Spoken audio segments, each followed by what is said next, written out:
Secret Fabrique, c'est un label qui a été construit par les 5 communautés de communes qui composent le PIAS Verdon-Vaillerevar, à savoir la communauté de communes du Haut-Verdon-Val d'Alos, la communauté de communes du Théillon, la communauté de communes du canton d'Anotte, qu'on appelle Terre de Lumière, la communauté de communes du Pays d'Entrevaux et bien sûr la communauté de communes du Moyen-Verdon, qui est un petit peu le chef de file de cette opération par l'ampleur des investissements qui sont réalisés sur son territoire. Parmi ces investissements, bien sûr, le musée de la distillerie de Barème qui a ouvert ses portes au 1er juillet 2015 et qui accueille ses visiteurs aujourd'hui tous les jours. Et ça se passe très très bien, les gens sont très contents. Et l'an prochain, dans le cadre du label Secret Fabrique toujours, on va ouvrir un deuxième musée sur la communauté de communes du Moyen-Verdon, sur la commune de la Mure-Argence. C'est un musée, c'est une ancienne minoterie industrielle, c'est-à-dire un ancien moulin à farine, beaucoup plus grand en termes de volume que la distillerie, puisqu'il y a 1000 m² de plancher et 3 niveaux d'étage.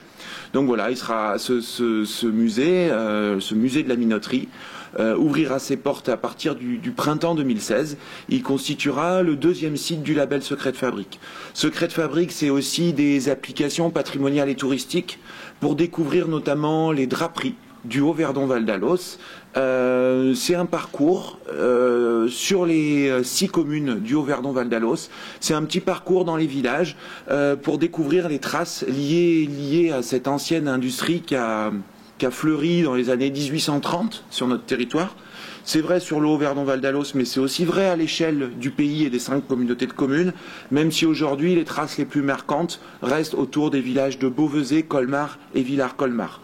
Donc le petit parcours, c'est une application, c'est une carte qui vous permet de village en village de découvrir les traces laissées par l'industrie drapière. Alors il y a des traces qui sont très impressionnantes. On a des draperies qui possèdent encore toute la machinerie. Ce sont des draperies qui sont privées aujourd'hui, qui appartiennent pas à la collectivité. Donc c'est ce qu'on appelle nous du patrimoine caché. L'application permet de faire découvrir aux visiteurs l'intérieur des draperies sans avoir à y pénétrer. On a aussi, dans le cadre du Secret Fabrique, on a une application qui permet de découvrir les moulins d'Entrevaux. Entrevaux, le Var, sa citadelle, et face à la citadelle, on a un petit patrimoine caché, un petit patrimoine artisanal, un petit site composé de plusieurs moulins qui sont en cascade le long de la Chalvagne, et parmi ces moulins, un moulin à farine, particulièrement bien conservé, et un moulin à huile, toujours utilisé aujourd'hui par un syndicat oléicole, moulin par trituration traditionnelle, à savoir la meule en pierre et sa mare pour écraser les olives. On parle là, sur ce moulin-là, en tout cas, de patrimoine vivant, parce qu'il est encore utilisé. Et on est un petit peu sur un mixte, donc c'est une application pour découvrir ce site, mais les moulins sont accessibles au public. On a mis des grilles, ce sont des petits espaces d'une trentaine de mètres carrés, et des grilles permettent aux visiteurs de s'avancer dans le moulin et de découvrir la machinerie. L'application est là pour apporter un complément d'information, montrer des films, proposer des jeux pour enfants, et faire découvrir ce patrimoine de manière un petit peu ludique. Il y a des animations sur le secteur d'Entrevaux qui est fait avec le moulin? Alors c'est la première année où c'est mis en place en 2015. Il y a des animations qui ont vu le jour dès cette année et notamment, et puis même l'an dernier, avant même que l'application soit sortie, c'est une fête qu'on a appelée au four et au moulin, où on fait avec les associations patrimoniales locales, on fait tourner le four à pain. Et on fait découvrir les moulins. C'est une journée entière, c'est vers la fin mai. Et c'est quelque chose d'assez festif. C'est quelque chose qui existait avant qu'on mette en valeur ces moulins, puisque l'association locale qui est l'APPE, l'association pour la protection du patrimoine Entrevalais, faisait déjà une fête du pain à cette date-là. Et donc c'est cette fête du pain qu'on a ouvert sur les moulins pour pouvoir proposer une journée complète avec notamment une promenade dans les oliviers avec un oléiculteur et bien sûr une découverte des moulins et toute la journée le four à pain, cuisson du pain au four à pain et avec les enfants le matin, façonnage du pain et des choses comme ça. Donc voilà, ça c'est vraiment quelque chose qui se fait en étroit partenariat avec la mairie d'Entrevaux et avec l'association pour la protection du patrimoine Entrevalais. On espère aussi prochainement, en hiver bien sûr, faire une fête quand le moulin tourne, quand le moulin à huile tourne, donc il tourne entre fin janvier, début février, et on espère pouvoir mettre en place le plus rapidement possible, avec notamment l'association des producteurs d'Entrevaux qui gèrent le moulin à huile, mettre en place une fête de l'olive. Voilà, c'est l'hiver prochain peut-être.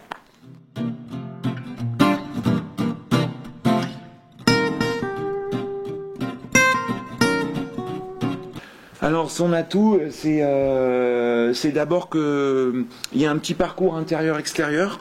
À la fois on a une découverte de la machinerie de cette usine, une immense chaufferie, une immense chaudière.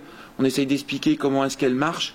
Son atout, c'est que donc on est à la fois sur un parcours intérieur pour découvrir cette machinerie et à la fois sur un parcours extérieur, plus sur les aspects botaniques et l'histoire locale liée à la lavande. Son principal atout aussi, il est lié à l'histoire de ce site qu'on essaye de faire découvrir et c'est une histoire très particulière, une usine particulièrement atypique, construite par une multinationale allemande en 1905, spécialiste des plantes à parfum et des productions d'huile essentielle, qui vient s'implanter ici en plein arrière-pays grassois. Donc cette installation, elle ne se fait pas sans friction avec le monde des parfumeurs grassois. Et on est juste avant la Première Guerre mondiale, dans un climat d'antigermanisme ambiant qui est vrai à l'échelle française et qui est aussi vrai en Provence. Et donc ça crée... on a plein d'anecdotes autour de cette histoire-là et de cette installation-là. Et en tout cas, moi, personnellement, je trouve que l'aspect historique du site est particulièrement intéressant. On parle de Barème comme ancienne capitale de la lavande fine. Et donc là, on essaye d'expliquer un petit peu pourquoi et comment ça s'est passé.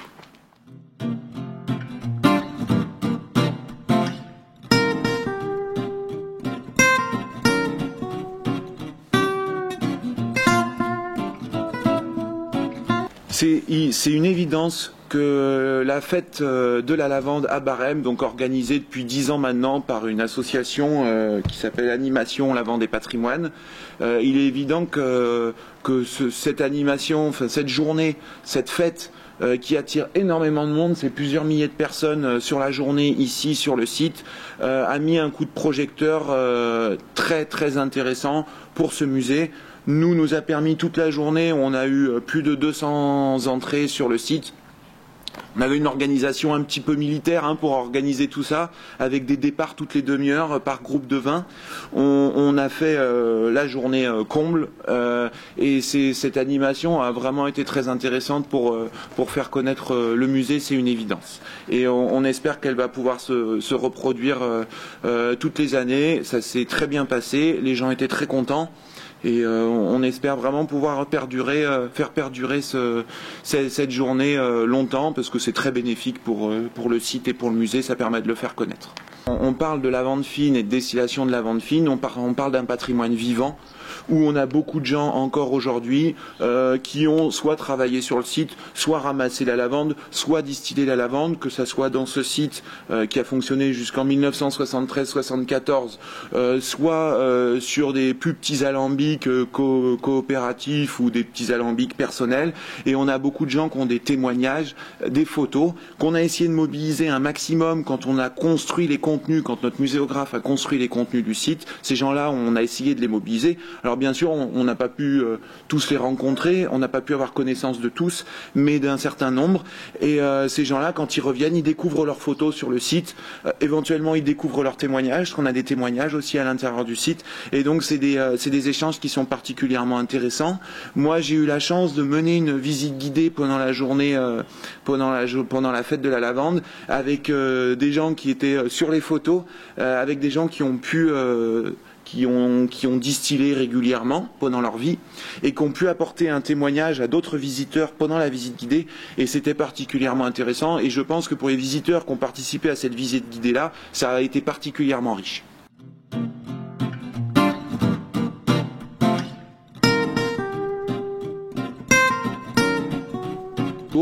du 1er juillet où il a ouvert jusqu'au 20 septembre pour les journées européennes du patrimoine.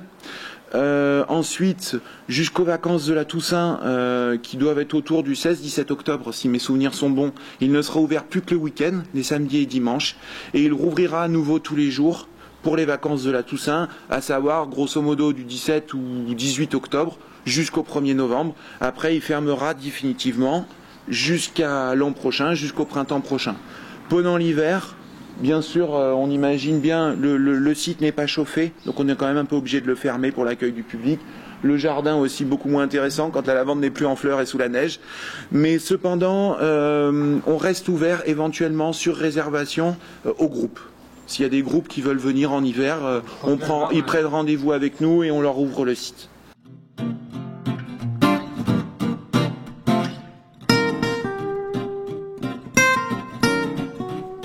Le musée propose 2 types d'animations. Les visites guidées très classiques qu'on va proposer 3 demi-journées par semaine, le mardi après-midi, les jeudis et vendredis matin. Au-delà de ces demi-journées de visites guidées, on va proposer des ateliers cuisine tous les jeudis après-midi. Les ateliers cuisine, c'est pour apprendre à cuisiner à base de lavande. Donc c'est ici même, hein, dans la salle de l'ancienne distillerie. On rencontre un franc succès avec ces ateliers. S'il y a des gens intéressés, je vous invite à vous inscrire rapidement sur les dates qui restent parce que l'atelier d'hier notamment était plein. Les gens sont très contents de l'atelier et ça s'est très bien passé. Donc on a aussi accueilli le centre aéré de Barème la semaine dernière pour 2 grosses sessions d'atelier cuisine pour apprendre à cuisiner la lavande. Donc c'est des desserts, hein, c'est des cakes, c'est des muffins, d'huile essentielle de lavande. On propose aussi toutes les semaines, tous les vendredis après-midi sur réservation des sorties nature avec une guide naturaliste. C'est vraiment adapté à toute la famille, c'est pas du tout des heures et des heures de marche, c'est vraiment une promenade autour du village de Barème à la recherche de la lavande sauvage avec un petit filet à papillons, à la découverte des insectes et du monde de la nature qui vit autour de la lavande. Pour compléter, on propose bien sûr d'autres choses, hein, d'autres animations que celles sur le musée directement. On a reconduit cette année notamment les randonnées gourmandes dans le Haut-Verdon Val d'Alos, qui sont des randonnées avec des accompagnateurs en moyenne montagne, de la journée à la demi-journée, avec dégustation et découverte des produits locaux et découverte en montagne de la vie en alpage et si possible rencontre avec un troupeau et un berger. Les randonnées gourmandes aussi, on travaille avec la commune de Villars-Colmar sur une animation, sur 2 jours d'animation en saison, en juillet et en août, autour du parcours à Montagna, pour faire découvrir ce parcours dédié à la transhumance. C'est un petit peu le même principe, on découvre des produits locaux, on part avec un accompagnateur en moyenne montagne, ces 2 journées sont gratuites.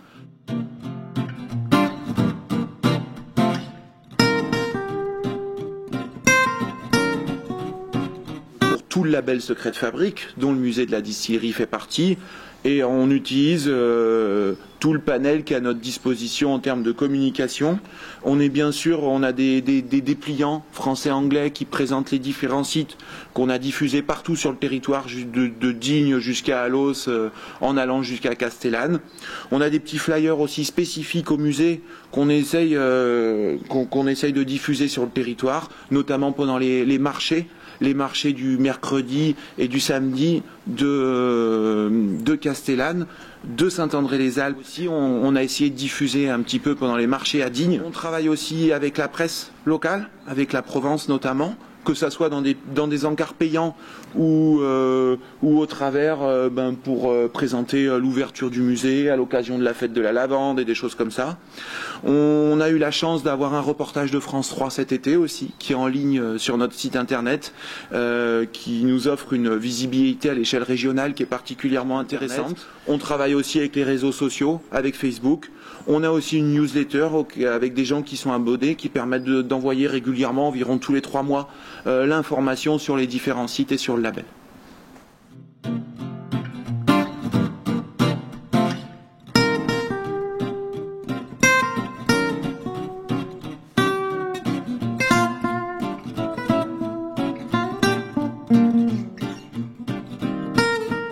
que la raison, elle est assez simple. Jusque dans les années 50, la lavande fine était très utilisée dans l'industrie, dans la composition des parfums de luxe. Aujourd'hui, je pense que très simplement, c'est une odeur qui est passée de mode dans la parfumerie et qui va être plus, l'huile essentielle va être plus utilisée pour l'aromathérapie, pour les soins du corps, de la santé, qui va être aussi avec la mode de la lavande en cuisine, qui va être un petit peu utilisée en cuisine. Mais je pense que l'utilisation de la lavande fine dans la parfumerie de luxe aujourd'hui est complètement passée de mode. Et je pense que c'est simplement qu'il n'y a plus la demande maintenant sur ces parfums-là.